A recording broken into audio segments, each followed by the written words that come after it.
노나라의 공자가 춘추전국 시대 때 이런 말을 했습니다. 신체발부, 수지부모, 불감회상, 효지시야. 뜻은 부모에게서 물려받은 머리털 한 올도 함부로 하지 않고 소중히 여기는 것을 효다, 그런 뜻이죠. 그래서 이 공자의 사상대로 우리나라에서도 부모로부터 물려받은 머리카락, 삭도를 대는 것을 생명처럼 여겼던 때가 있었습니다. 그래서 부모로부터 물려받은 몸을 함부로 행하는 것은 효가 아니다. 자녀된 도리로서 행할 수 없는 가치다. 그래서 머리를 미는 것을 마치 생명처럼 여겼던 때가 있었죠. 오늘날은 그런 생각을 갖고 살아가는 분이 아마 한 분도 없지 않겠나 싶습니다. 오히려 오늘날에는 필요하면 시원하게 머리를 밀 수도 있고, 혹은 물을 들 수도 있죠. 혹은 남자이지만 머리를 장발로 기르시는 분들도 있고, 머리카락뿐만 아니라 몸에 문신을 하는 그런 문화도 오늘날 있죠. 젊은이들 속에 타투라고 하는 그런 문화도 있죠. 그래서 그런 어떤 현대 문화 속에 젖어 살아가는 젊은이들 속에는 자신의 어떤 외모, 자신의 어떤 개성을 발산하기 위해서 머리에 빨간물 들이기도 하고 노란물 들이기도 하고, 혹은 몸에 문신까지도 쉽게 합니다. 머리를 빨갛게 노랗게 물들이는 것, 몸에 문신하는 것, 그것이 죄 짓는 것인가, 그렇게 단정 지을 수는 없어요. 그러나 세상의 문화를 쫓아가는 그 정점에는 하나님이 기뻐하시는 문화, 하나님이 기뻐하시는 믿음의 모습과 상반된 대척 지점에 있는 세상 문화라 할 수 있죠. 그래서 저는 아들 두 녀석을 양육하고 있지만 하고 싶어 하는 말을 곧잘 흡들했습니다. 머리 물들이면 안 돼요. 문신 말고 타투 지울 수 있는데 한 번쯤 하면 안 돼요. 저는 반대했습니다. 그래서 언제까지 아버지의 권위가 아들들에게 효과가 있을지 잘 모르지만, 세상의 문화를 따라가는 것, 하나님이 기뻐하지 않는다라고 하는 것은 분명한 사실이죠. 자, 여러분, 내 몸을 가지고, 내 머리카락을 가지고, 내 원하는 대로 개성을 살려서 패션을, 머리에 헤어 디자이너의 실력을 뽐내는 거, 그게 잘못된 것인가? 내 몸에 문신을 하는 거, 그게 잘못된 것인가? 내 몸인데. 그래서 내 몸, 내 인생은 내 것이다 라고 하는 생각으로 살아가는 사람은 쉽게 자신의 외모를 자기 생각대로 변화를 많이 줍니다. 그런데 오늘 우리가 읽었던 본문의 20절은 어떻게 우리에게 말씀하는가? 값으로 산 것이 되었으니 그런즉 너희 몸으로 하나님께 영광을 돌리라. 성도의 몸이 누구의 것이라 명시하고 있느냐? 너희 것이 아니다라고 얘기해요. 성도의 몸은 하나님께서 값으로 주고 산 것이다. 나는 내 것이 아니고 하나님의 소유된, 하나님의 자녀된 신분임을 성경은 말씀하죠. 그러면서 하나님 앞에 영광을 올려드릴 수 있는 방법이 무엇으로 제시되느냐면, 너희의 몸으로 하나님께 영광을 돌려드리는 삶을 살아라 라고 사도 바울은 권면하는 걸 봅니다. 자, 그래서 오늘 본문을 보면서 우리가 주님 앞에 내가 몸으로 하나님께 영광을 돌릴 수 있는 그 삶의 모습은 어떠한 것이 있고, 왜 그렇게 우리가 주님 앞에 몸으로 하나님께 영광을 돌려야 되는 삶을 살아야 되는지를 말씀을 통해서 확인하는 시간 갖기를 바랍니다. 12절 우리가 읽었는데요. 보면 모든 것이 내게 가하나 다 유익한 것이 아니요 모든 것이 내게 가나 내가 무엇이든지 얽매이지 아니하리라 그랬습니다. 내용은 사도 바울이 내가 안 할 수 있는 권세도 있고 모든 것을 할 수 있는 권세도 있다. 마치 사도 바울은 예수 그리스도를 믿음으로 하나님의 자녀가 된 그 믿음의 은혜 안에는 진리에 대한 자유함이 있다. 그래서 참 자유함이 어떤 것인가? 내가 모든 것을 할 수도 있고 모든 것을 하지 않을 수도 있다라고 얘기합니다. 말씀 한 구절 볼까요? 갈라디아서 5장 1절 말씀인데요. 같이 한번 읽어보십시다. 시작.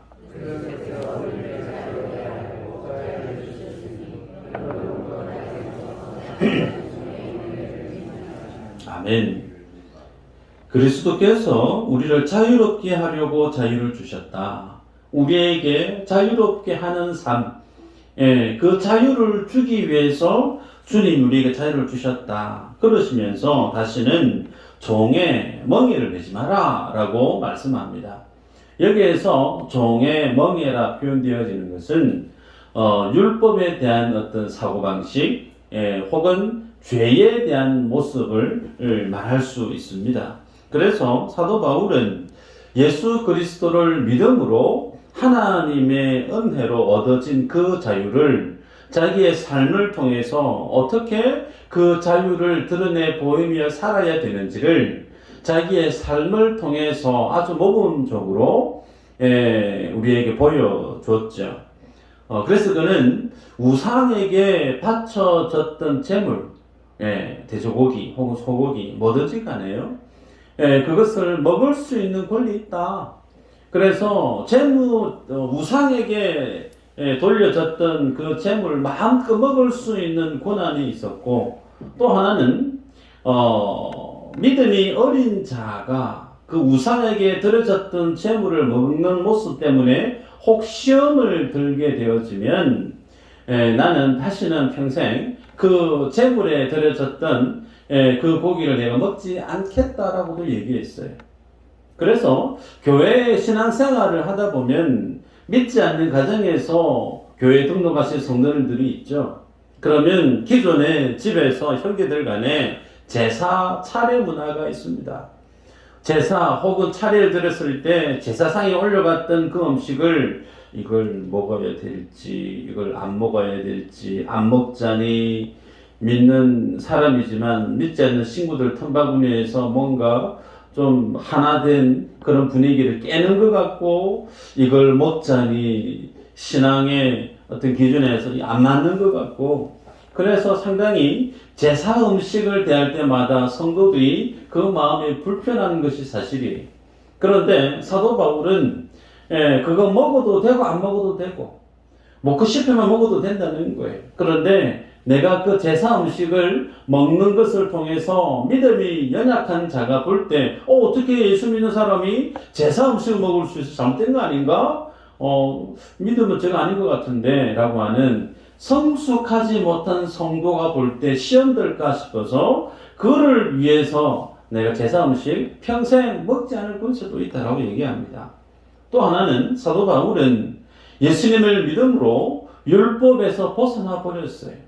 그럼에도 불구하고 율법 아래에 있는 유대인들을 구원하기 위해서 자기 자신은 율법과 무관하지만 그 율법 아래에 순종하는 삶을 살았습니다. 왜요? 그 율법 아래에 있는 자들을 구원하고 그들에게 복음을 전하기 위해서 자신의 삶을 율법과 무관하지만 그 율법을 지키는 자의 삶을 살았다는 거죠.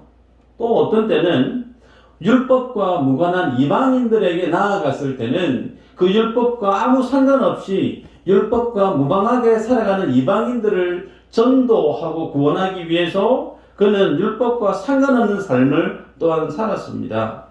자, 그래서 문제가 어떤 것이냐면 예수 그리스도를 믿는 자는 마치 사도 바울처럼 동일하게 우리 모두가 그리스도 안에서 참 자유함을 누리고 살아갈 수 있죠. 그런데 그 자유함을 행함에 있어서 전제가 있습니다. 주님이 내게 주신 구원의 은혜에 대한 그 진리로 인한 자유, 그 자유함은 먼저 어떤 전제가 있는가? 자기 자신을 위해서 그 자유함을 쓰는 것이 아니다라는 거죠. 그래서 이 부분에 있어서 우리가 하나님 앞에서 제대로 정립하지 않으면 진리 안에서의 그 자유함과 혹은 방종, 이 두 가지 측면에 있어서 혼합되어질 수가 있습니다. 하나님의 거룩한 진리가 진리 안에서의 자유함이라고 하는 의미 안에서 자칫 그 진리의 자유함의 극단으로 나아가게 되어지면 타락한 세상과 함께 어우러져 버릴 수 있고 하나님의 거룩한 진리가 변질되어질 수 있는 요소가 있습니다. 중고등부 사역을 했을 때 일이죠. 수련회 때 선택 강의 내용 중에 가장 많은 요구를 받는 전도사님 이러이러한 주제로 강의를 좀 듣고 싶어요. 그 주제가 어떤 주제였느냐면 술에 대한 문제, 담배에 대한 문제, 이성교제에 대한 문제였어요. 왜 술 먹으면 안 돼요? 왜 담배 피면 안 돼요? 이성교제 해도 되는 거 아니에요? 이성교제 하면 어느 정도까지 스킨십을 해야 되는지에 대해서 10대 학생들은 상당히 궁금해하고 관심을 가집니다. 그 부분에 있어서 성경적인 기준을 제시하고 신학적인 잣대를 얘기해 줄 수 있어요. 그런데도 학생들의 마음은 술 먹고 싶은 거예요. 담배 피고 싶은 거예요. 이성교제 하고 싶은 거예요. 그래서 전도사님이 시원하게 술 먹어도 돼, 담배 피워도 돼, 이성교제 마음대로 해도 돼 라는 대답을 해주면 마치 면죄부를 받는 것처럼 기분 좋게 그걸 할 텐데 성경적으로 신학적으로 교리적으로 이래서 저래서 안 된다라고 얘기하면 힘들어해요. 그래서 제가 마지막에 어떻게 얘기하냐면 하나님께 영광이 된다 싶으면 술 한 잔 하지 말고 말통으로 마셔도 된다. 하나님께 영광이 된다 싶으면 한까치 아니 말보루처럼 그냥 한 보루 그냥 왕창 펴도 된다. 그렇게 얘기를 해요. 그러면 학생들이 그 얘기 이후에 질문을 안 해요. 자기 안에 양심이 있어서 자기도 자기 자신을 압니다. 하나님 앞에서 술 막 마시고 비틀비틀대고 취해서 기억도 하지 못하는 그런 삶을 살아가는 것이 하나님 앞에 덕스럽지 못한 삶이라는 걸 어린아이들이지만 다 알아요. 여러분 그래서 욕구와 호기심 앞에서 하나님의 백성은 주님의 자녀는 어떻게 살아가야 될 것인가? 우리가 주님을 믿고 믿음의 자녀로서의 삶을 살아가다 보면 성도다움에 대한 삶을 세워감에 있어서 다양한 주제들이 우리가 직면하게 됩니다. 그 속에는 돈 문제도 있을 수 있고 우리 한국 속에 자리해 있는 고유한 전통 혹은 예절 혹은 식문화 혹은 샤머니즘과 같은 어떤 영적인 그런 부분에까지 다양한 기준과 생각들을 우리들은 만나게 되죠. 자, 그런 다양한 성도의 삶을 이루는 그런 내용들을 만나게 되어질 때 성도의 바른 믿음의 자세는 어떻게 세워져야 될 것인가? 말씀 하나 볼까요? 갈라디아서 5장 13절에서 15절입니다. 같이 한번 읽어보십시다. 시작.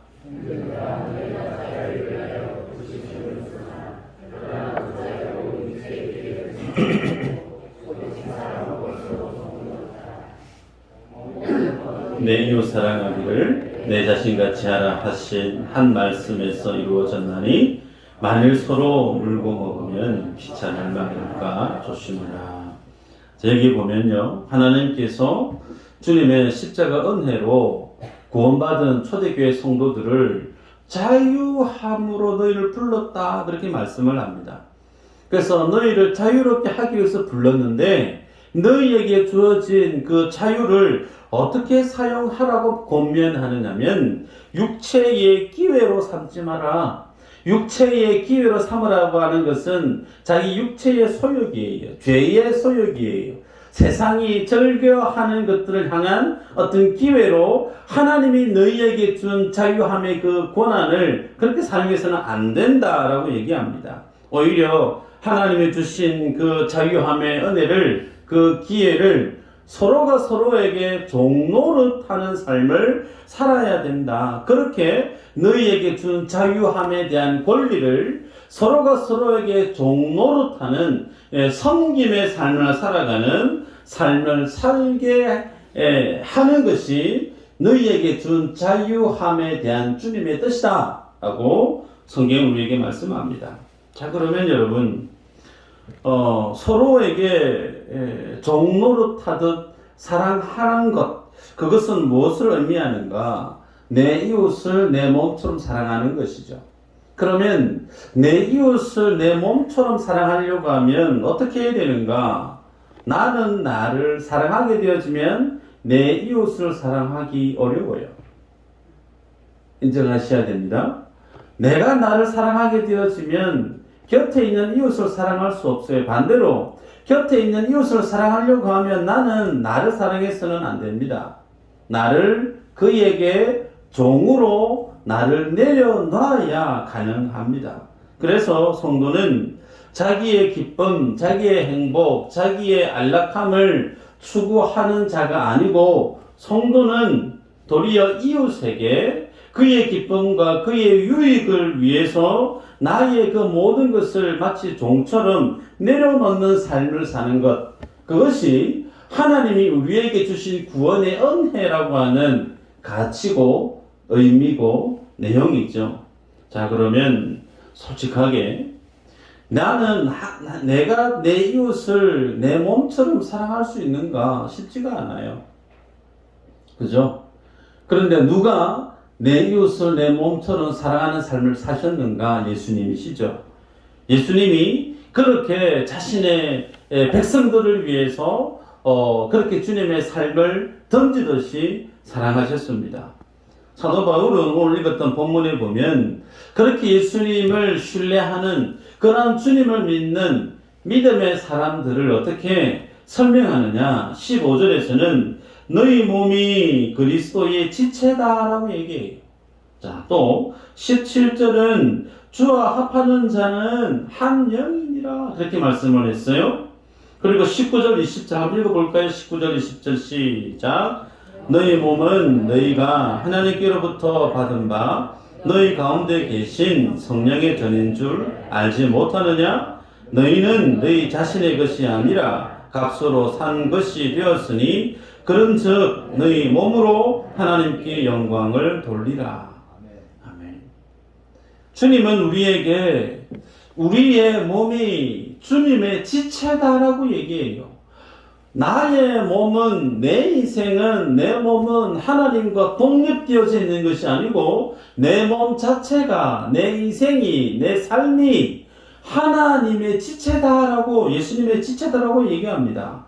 그리고 그 지체된 나는 곁에 있는 또 다른 성도와의 관계 속에서 하나님 안에서 동일한 한 몸으로 규정하고 있고, 그렇게 예수님의 몸으로 연합되어져 있는 나는 주님의 성전이다라고 성경은 우리에게 교훈합니다. 그래서 예배당 건물이 성전이 아니고 나와 옆에 있는 앞뒤에 있는 지체가 예수 그리스도를 머리로 한 하나의 팔이고 다리고 손이고 코고 각자의 지체가 되어져서 주님이 거하시는 성전이 되어졌다라고 사도 바울은 우리에게 가르쳐 줍니다. 그러기에 여러분, 나라고 하는 이 한 사람은 예수 그리스도를 중심으로 해서 예수님과 함께 연합되어져 있으며 예수님의 한 지체임을 성경은 왜 이렇게 강조하고 있는가? 여러분, 예수 그리스도가 아니면 우리 중 어느 누구도 하나님 앞에 나아가서 하나님을 예배할 수 있는 자격이 있고 권리가 있는 거 아무것도 없어요.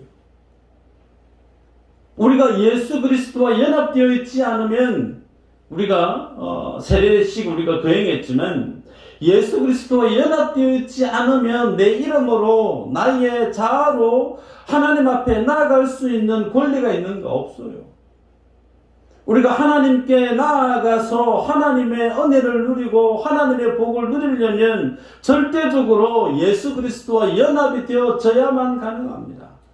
예수님의 은혜, 예수님의 피 묻은 보혈을 의지하지 않고는 어느 누구도 하나님의 보좌 앞에 나아갈 수 있는 인생이 허용하신 적이 없단 말이에요. 그래서 우리는 예수 그리스도와 완전하고 예수 그리스도와 완벽하게 연합되어져 있어야 되는데, 그 주님과의 연합은 나 홀로만의 연합이 아니고 곁에 있는 지체와 함께 연합되어져서 주 앞에 나오라, 그렇게 명합니다. 주님이 어떻게 이 믿음의 삶을 우리에게 완성했느냐? 로마서 13장 10절에 이렇게 얘기합니다. 사랑은 이웃에게 악을 행하지 아니하나니 그러므로 사랑은 율법의 완성이니라. 율법의 완성이 뭐라고요? 사랑이라는 거예요. 예수 그리스도가 율법을 완성하셨어요. 그런데 그 율법을 완성하신 삶의 비밀은 주님이 사랑함에 있다라는 거예요. 근데 그 주님의 사랑함으로 율법을 완성하신 그 사랑은 어떤 사랑인가? 나와 인생과 예수 그리스도와 인생이 하나로 연합되어진 그 사랑하는 사람을 위해서 자신을 십자가의 대속의 제물로 주심으로 예수 그리스도와 주님을 믿는 인생들이 연합되어져서 율법을 완성해 내셨다라는 거예요. 그래서 성도는 주님이 주신 그 구원의 은혜와 자유케 하는 그 진리 앞에서 그 자유함의 권리를, 그 자유함의 기회를 자기의 유익을 위해서 쓰는 자가 아니고 하나님을 위해서, 이웃을 위해서 주님이 내게 주신 그 자유함의 기회를 쓰는 자가 되어야 된다라고 우리에게 권면합니다. 그런데 고린도 교회가 보여주었던 이 하나님의 진리 앞에서의 고린도 교회의 영적인 현실은 어떠했는가?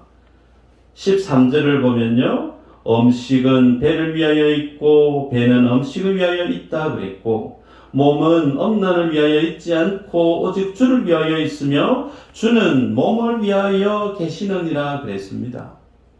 고린도 교회의 현실은 자기 배를 위해서 살았다라는 거예요. 다른 지체를 위해서 자신을 마치 종처럼 그렇게 헌신하고 섬기는 삶을 살기보다 나의 유익과 나의 만족을 위해서 열심히 살기 바빴다는 거예요. 그런데 예수님은 어떤 분인가? 예수님은 주는 몸을 위하여 계시느니라. 예수 그리스도가 교회의 머리신데 교회의 머리 되신 예수님은 지금도 하나님의 보좌 우편에서 우리의 대제사장이 되셔서 몸된 교회를 위해서 쉼없이 기도하시고 중보기도 하시고 몸된 교회를 위해서 주님은 지금도 일하고 계시다라는 거예요. 그렇게 주의 몸된 교회를 위해서 교회의 머리 되신 예수님은 교회를 위해서 쉼없이 기도하시고 교회를 위한 중보와 사역을 지금도 계속하고 있음에도 불구하고 그 교회의 구성원이 되어 있는 성도 개개인은 오롯이 자기 자신을 위해서 살아가고 있었다라는 거예요. 누가요? 고린도 교회가. 심지어는 아들이, 우리가 앞서 보았죠. 아들이 아버지의 아내, 계모죠. 아버지의 여인을 취했던 사건까지 있지 않았습니까? 그러면서 우리가 읽었던 14절, 15절 이후로 보면 주님을 위해서 있어야 될 교회가 창녀와 하나 되고 성령의 소욕이 아닌 세상과 지악의 소욕에서 방치된 채로 살아가고 있었던 교회가 고린도 교회의 영적인 현실이었음을 사도 바울이 지적하고 있습니다.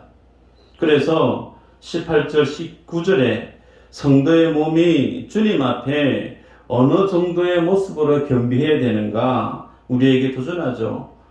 음행을 피하라. 사람이 범하는 죄마다 몸 밖에 있거니와 음행하는 자는 자기의 몸에 죄를 범하느니라. 너희 몸은 너희가 하나님께로부터 받은 바 너희 가운데 계신 성령의 전인 줄을 알지 못하느냐? 너희는 너희의 것이 아니라. 성도가 자기에게 주어진 진리로 이웃과 주님을 위해서 살아야 되는 것, 주님 이렇게 우리에게 교훈하고 가르치세요. 그런데 그것뿐만 아니라 하나님이 우리에게 주신 그 구원의 은혜는 자기의 육체의 소욕을 위해서 써서도 안 된다라고 말씀합니다. 왜? 우리의 몸은 주님이 거하시는 성전이기 때문에 그래요. 주님이 가시는 성전, 그곳은 완전하게 거룩한 곳입니다. 아멘인가요?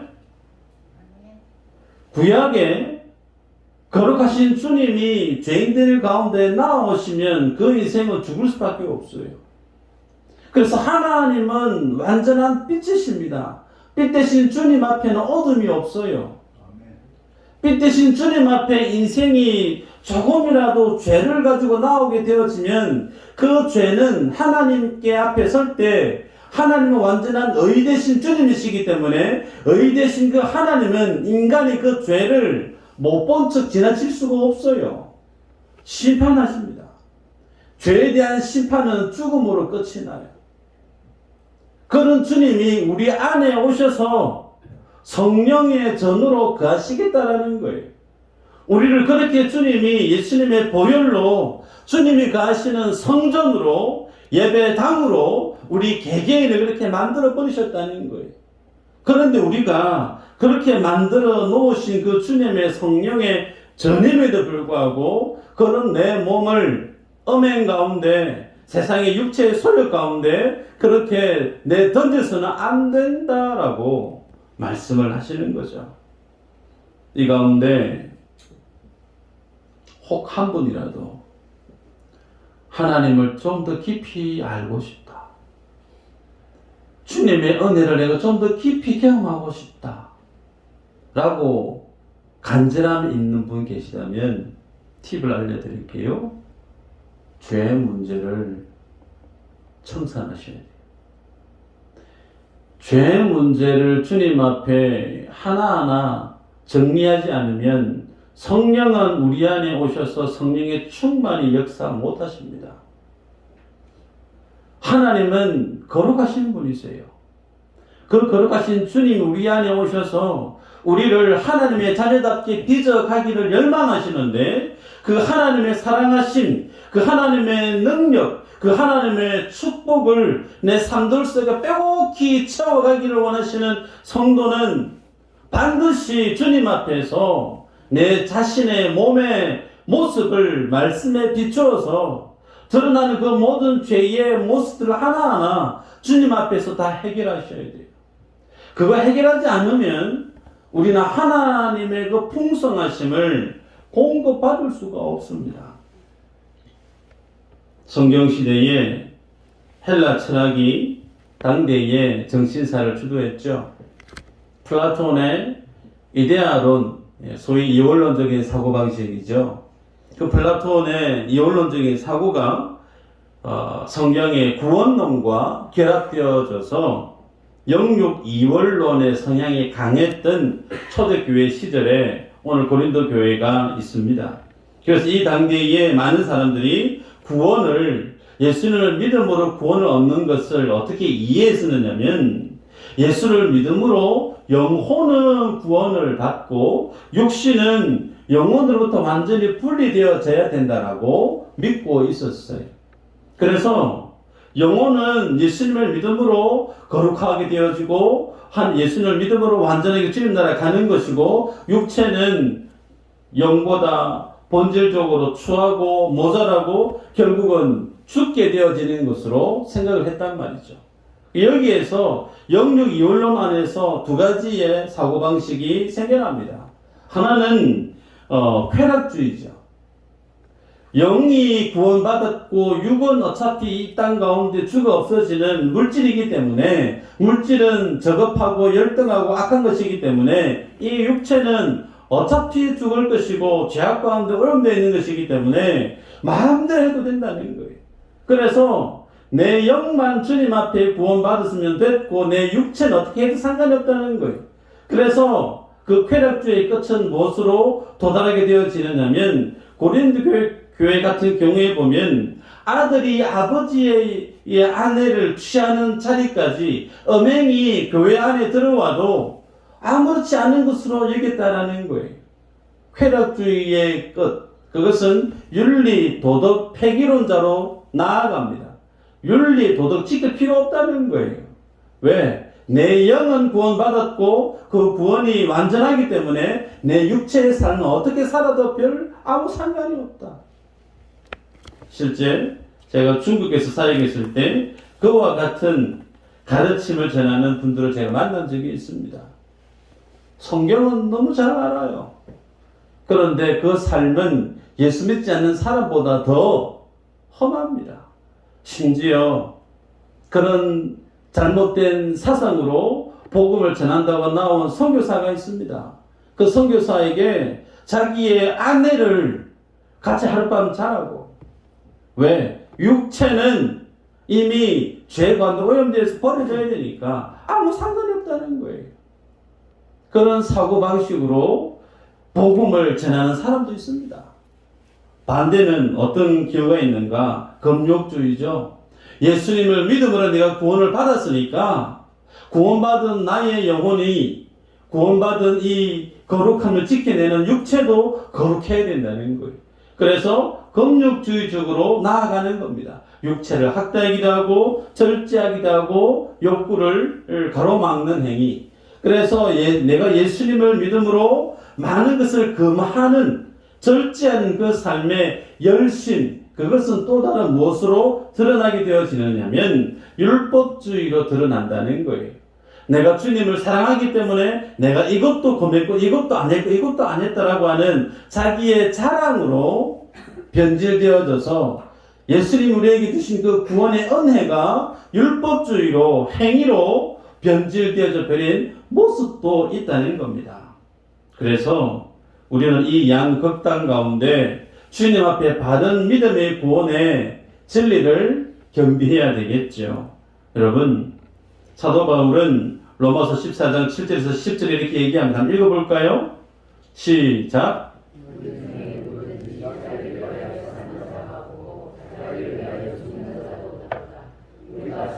주를 위하여 살고 죽어도 주를 위하여 죽나니 그러므로 사나 죽으나 우리가 주의 것이로다. 이를 위하여 그리스도께서 죽었다가 다시 살아나셨으니 산자의 주가 되려 하심이라. 내가 어찌하여 내 형제를 비판하느냐? 어찌하여 내 형제를 업신 여기느냐? 우리가 다 하나님의 심판대 앞에 서리라. 살아도 주를 위해 살고 죽어도 주를 위해 죽게 하기 위해서 예수님이 죽었다가 다시 부활했다라고 얘기해요. 왜 예수님이 이 땅에 오셨고 죽으셨고 부활하셨느냐? 내가 이 땅을 사는 목적이 나를 위해 사는 자가 되게 하는 데 있지 않고 나의 행복을 위해서, 나의 꿈을 위해서, 나의 비전을 위해서, 나의 야망을 성취하기 위해서 이 땅에 오신 것이 아니라는 거예요. 당신은 사랑받기 위해 태어난 사람, 우리 다 찬양을 좋아합니다. 그런데 그 말씀 앞에 비춰보면 사랑받기 위해 태어난 건 물론 맞는데 그 사랑하면 누굴 위한 사랑인가? 나만 위한 사랑이 아니에요. 예수 그리스도를 위해서 살아야 되고 예수 그리스도를 위해서 죽어야 되는, 예수 그리스도를 위한 삶을 살게 하기 위해 주님이 이 땅에 오셨고 죽으셨고 부활하셨다는 거예요. 그런데 내가 주님 위해서 산다라고 하는 것은 어떤 삶인가? 내 이웃을 내 몸처럼 사랑하는 거. 그래서 내가 주님을 사랑한다라는 고백은 내가 이웃을 사랑하는 고백과 같습니다. 반대로 내가 이웃을 사랑하지 않으면서 내가 주님을 사랑한다 말할 수 있는가? 자기 착각이에요. 하나님 사랑은 덩치되는 것이 뭐냐면 이웃을 사랑하는 것으로 주님 우리에게 말씀합니다. 그래서 로마서 14장은 내 형제를 위해서 네가 사랑해야 되고 그 형제를 위해서 네 생명까지 내어놓아야 될 그 형제를 네가 비판하느냐? 무겁게 책망하고 있는 거예요. 말씀을 냈습니다.